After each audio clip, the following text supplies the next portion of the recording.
हर गुजरते सेकंड पूरी दुनिया में एवरेज 9,500 कमर्शियल प्लेन्स हवा में होते हैं।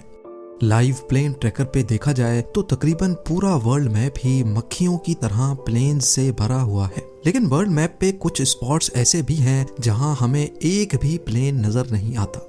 ऐसा मालूम होता है कि प्लेन्स शायद इन स्पॉट्स को जानबूझकर अवॉइड कर रहे हैं, और वाकई में हकीकत भी यही है। ज़ेम टीवी की वीडियोस में एक बार फिर से खुशामदीद। नाजरीन, आइए जानते हैं कि दुनिया में कौन कौन सी एयर स्पेसेस हैं जहां पायलट प्लेन्स को किसी भी सूरत नहीं लेकर जाते, और सबसे बढ़कर ये कि ऐसा करने की वजह क्या है।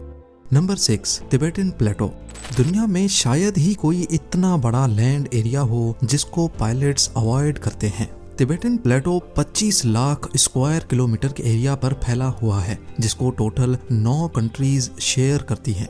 जियोग्राफिकली है तो ये प्लेन्स के लिए बहुत ही इम्पोर्टेंट रूट जो कि चाइना को यूरोप और मिडिल ईस्ट से डायरेक्टली कनेक्ट कर सकता है। लेकिन जैसा कि हम लाइव प्लेन ट्रैकर में देख भी सकते हैं कि प्लेन्स इस पूरे एरिया को बाईपास कर रहे हैं।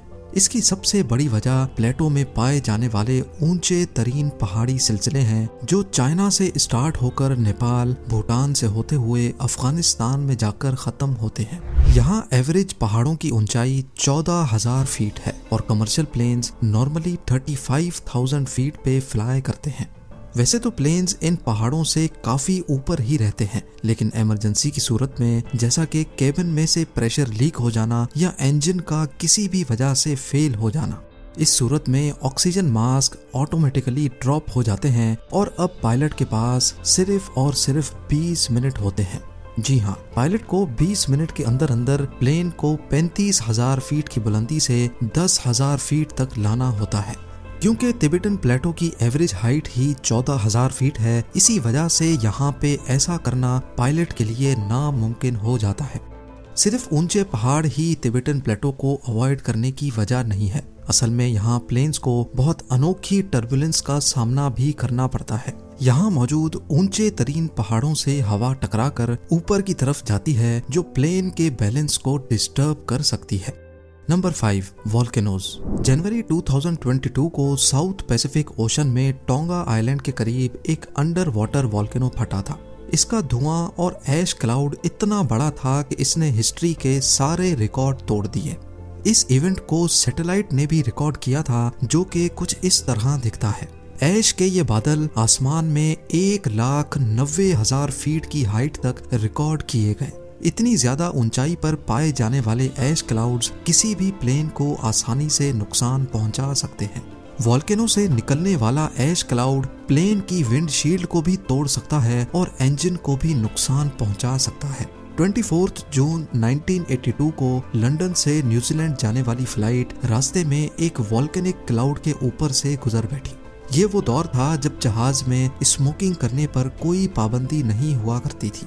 जब जहाज में धुआं जमा होना शुरू हुआ तो पहले सबने समझा कि शायद कोई स्मोकिंग कर रहा है, पर आगे जो हुआ उसने सबके रोंगटे खड़े कर दिए। क्रू और पायलट को धुएं में सल्फर की बदबू आने लगी, तभी वो समझ गए कि जरूर कोई गड़बड़ है। वॉल्केनिक ऐश इंजन में जाकर मेल्ट हो गई, जिसने जहाज के सारे इंजन्स को बंद कर दिया और अब प्लेन अपना एल्टीट्यूड लूज करने लगा।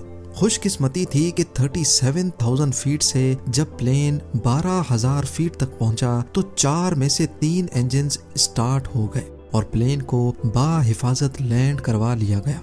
लेकिन इस वाक़े के बाद से पायलट्स ने वॉल्केनोज के ऊपर फ्लाई करना ही छोड़ दिया। नंबर 4, क्रेटर्स देखने में जितने खौफनाक लगते हैं वो असल में इससे कहीं ज्यादा नुकसान पहुंचा सकते हैं, खास तौर पे ऊपर से गुजरने वाले प्लेन्स को।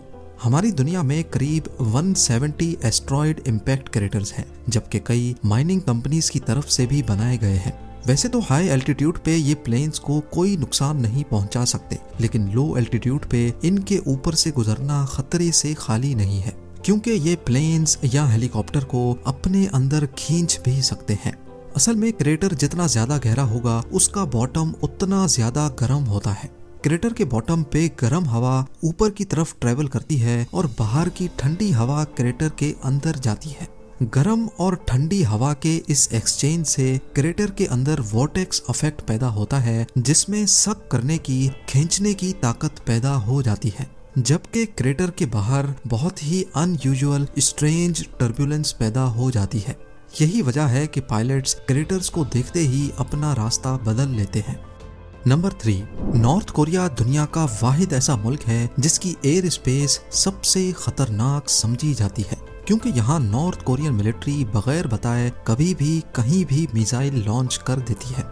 ना सिर्फ नॉर्थ कोरिया बल्कि ये जापानीज ओशन में भी अक्सर मिसाइल्स फायर करते रहते हैं। नॉर्मली ऐसी सिचुएशन में कई दिनों पहले से अनाउंसमेंट्स की जाती हैं और फायर करने से पहले उन तमाम प्लेन से रेडियो कांटेक्ट करके उनको आगाह किया जाता है जो कि एयर स्पेस में करीब करीब होते हैं। यही वजह है कि कमर्शियल फ्लाइट्स जिनको सिर्फ नॉर्थ कोरिया को क्रॉस करना होता है वो अब उसको बाईपास करके गुजर जाती हैं। नंबर 2, सऊदी अरब की होली सिटी मक्का दुनिया भर के मुस्लिम्स की बहुत इम्पोर्टेंट इबादत गाह है।